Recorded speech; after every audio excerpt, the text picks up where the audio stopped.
ఏపీలో ఒకవైపు ఆకివేడి వివాదం రగులుతుండగానే లేటెస్ట్ గా తెరపైకొచ్చింది సృష్టి క్షేత్రం వివాదం. అక్కడ డిప్యూటీ స్పీకర్ ముందుండి ఇష్యూని నడిపిస్తూ ఉంటే ఇక్కడ స్పీకర్ అయ్యన్న పాత్రుడు కేంద్రంగానే వివాదం నడుస్తోంది.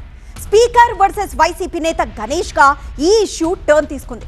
దీనిలో రైతులు, అభివృద్ధి, పర్యావరణం, రాజకీయం లాంటి అంశాలు రోజుకొకటి వచ్చి చేరడంతో వివాదం మరింత పెద్దదైంది.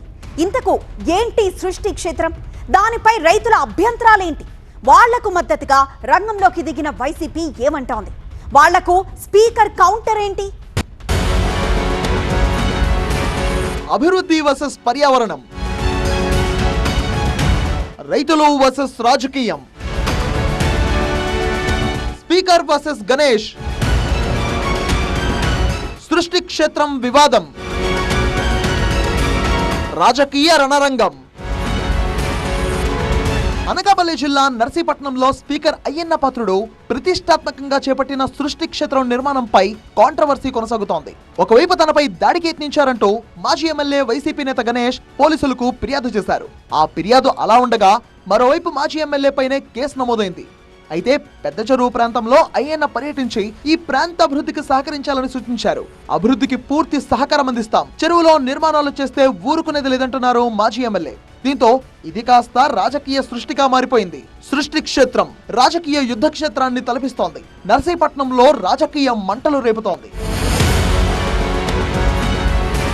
తాను ప్రాతినిధ్యం వహిస్తున్న నర్సీపట్నం ప్రాంతాన్ని టూరిజం హబ్ చేయాలనుకుంటున్నారు స్పీకర్ అయ్యన్న పాత్రుడు.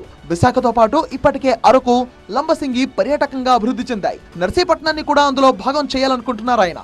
అందులో భాగంగానే సృష్టి క్షేత్రం పేరుతో ప్రాజెక్ట్ మొదలుపెట్టారు. దీనిలో భాగంగా నర్సీపట్నం పెద్ద చెరువులో భారీ శివపార్వతుల విగ్రహం ఏర్పాటుకు ప్లాన్ చేశారు. దానికి భూమి పూజ కూడా చేశారు. అయితే 121 ఎకరాల్లో ఉన్న పెద్ద చెరువుతో స్థానిక రైతులకు సాగునీరు అందుతోంది. సృష్టి క్షేత్రం ప్రాజెక్ట్ పూర్తయితే తమ ఆయకట్టకు నష్టం వాటిల్లుతుందని స్థానిక రైతులు వాపోతున్నారు. దీంతో వాళ్లంతా ఈ ప్రాజెక్టును వ్యతిరేకిస్తున్నారు. ఇక వర్షాకాలంలో చుట్టుపక్కల నివాస ప్రాంతాలు మునిగిపోయే ప్రమాదం ఉందన్న ఆందోళన కూడా వ్యక్తమవుతోంది. చెరువులో చేపట్టిన ఈ ప్రాజెక్టుతో పర్యావరణ సమతుల్యం దెబ్బతింటుందన్న వాదన కూడా ఉంది. దీంతో స్థానిక రైతుల తరపున హైకోర్టును ఆశ్రయించారు వైసీపీ మాజీ ఎమ్మెల్యే ఉమాశంకర్ గణేష్. దీంతో పెద్ద చెరువులో నిర్మాణాలపై హైకోర్టు స్టే విధించింది.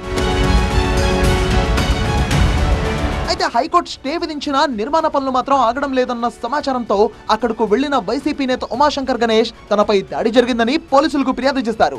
మారణాయుధాలతో 8 మంది తమపై దాడి చేసి కారు అద్దాలు ధ్వంసం చేశారని మాజీ ఎమ్మెల్యే కంప్లైంట్ చేశారు. ఈ దాడిలో మరికొందరి ప్రమేయం కూడా ఉందని ఫిర్యాదులో పేర్కొన్నారు. దీంతో 8 మంది టీడీపీ కార్యకర్తలపై కేసు నమోదు చేశారు నర్సీపట్నం పోలీసులు.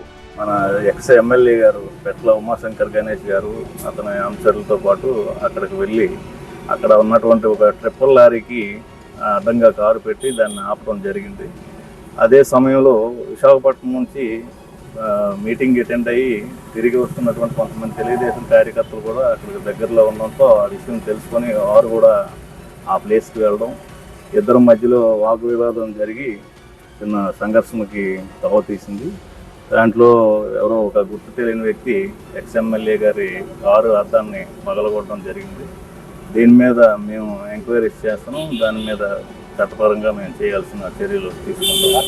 నర్సీపట్నం పెద్ద చెరువులో శివపార్వతుల విగ్రహం పెట్టి పర్యావరణ సమతుల్యతను దెబ్బతీయడం కంటే బ్రహ్మలింగేశ్వర స్వామి కొలువైన బలిఘట్టంలో భారీ శివపార్వతుల విగ్రహం పెట్టాలని సూచించారు మాజీ ఎమ్మెల్యే పెట్ల ఉమాశంకర్ గణేష్. దక్షిణ కాశీగా పేరుగాంచిన బలిఘట్టానికి చారిత్రక ప్రాధాన్యత ఉందని శివపార్వతుల విగ్రహం అక్కడ పెట్టాలని సూచించారు. లేదంటే మీ సొంత స్థలంలో పెట్టుకోవాలని అయ్యన్నకు ఆయన సూచించారు. ఎంత దారుణం అంటే ఈరోజు అధికార దుర్వినియోగం అయ్యన పత్తాడు. ఓ పక్క రౌడీజం, గూండాయిజంతో పాటు అధికార దుర్వినియోగం. రాత్రి ఏమైందంటే మేము వెళ్ళినప్పుడు ఏంటంటే ఏదైతే హైకోర్టు వారికి విరుద్ధంగా జరుగుతుందో పనులు చూడడానికి, పనులు తీసుకోవడానికి, విజువల్ తీసుకోవడానికి అని చెప్పి పోలీసు వారి అనుమతులతో అక్కడికి వెళ్ళాం. పోలీసు వాళ్ళకి చెప్పిన తర్వాత తీరా మేము వెళ్ళిన తర్వాత అనధికారికంగా జరుగుతున్న కన్స్ట్రక్షన్కి వాళ్ళ మీద మేము కేసు పెడితే అది పక్కన పెట్టి మేము వెళ్ళినందుకు మా మీద పెడతారు కేసులు. అసలు ఏంటి సార్ సంబంధం? ఇది ఎఫ్ఐఆర్ కాపీ. అసలు ఆ సెక్యూరిటీ గార్డ్కి ఏంటి సార్ సంబంధం? అది ఆ సెక్యూరిటీ గార్డ్ ఏదైతే అది ప్రైవేట్దా? అది అయింది పోతాడు. అది ఏమన్నా ఆ చెరువు ఏమన్నా అయింది పోతాడుదా సెక్యూరిటీ గార్డ్ పెట్టుకోవడానికి? అది ప్రభుత్వానికి సెక్యూరిటీ గార్డ్కి సంబంధం. అటు అయ్యన్న మాత్రం సృష్టి క్షేత్రంపై వెనక్కి తగ్గేదే లేదంటున్నారు. ఈ ప్రాంతాన్ని హైదరాబాద్ లోని ట్యాంక్ బండ్ తరహాలో అభివృద్ధి చేస్తామన్న అయ్యన్న చేతనైతే సూచనలు చేయాలి తప్ప అడ్డుకునే ప్రయత్నాలు చేయవద్దన్నారు. ముఖ్యమంత్రి చంద్రబాబు నాయుడు గారితో మాట్లాడడం జరిగింది. మరి వెంటనే స్పందించి ఈ రోడ్డు డెవలప్మెంట్ కోసం 3,50,00,000 రూపాయలు ఇవ్వడం జరిగింది. రోడ్డు ఎలాగ వస్తుంది మనకి మధ్యనంతా బ్లాక్ రోడ్డు, ఇదేమో మనుషులు నడడానికి ఏమో ఫుట్వే, ఇటుపక్క ఇక్కడ విగ్రహాలు వస్తాయి, ఘంటసాల గారి సుశీల గారి విగ్రహాలు వస్తాయి. ఇటుపక్క ఏమో ప్లాట్ఫారం వస్తుంది, ప్లాట్ఫారం మీద కుర్చీలు వస్తాయి, ఫిక్స్డ్ కుర్చీలు వస్తాయి. ఈ ప్లాట్ఫారం మీద కూర్చుంటే చెరువు అంతా కనబడదు. పరస్పరం దాడులు, ఫిర్యాదులు, కేసులతో నర్సీపట్నం సృష్టి క్షేత్రం హోరెత్తిపోతోంది. ఇది రాజకీయ యుద్ధ క్షేత్రంగా మారడంతో ఎటు దారితీస్తుందో చూడాలి.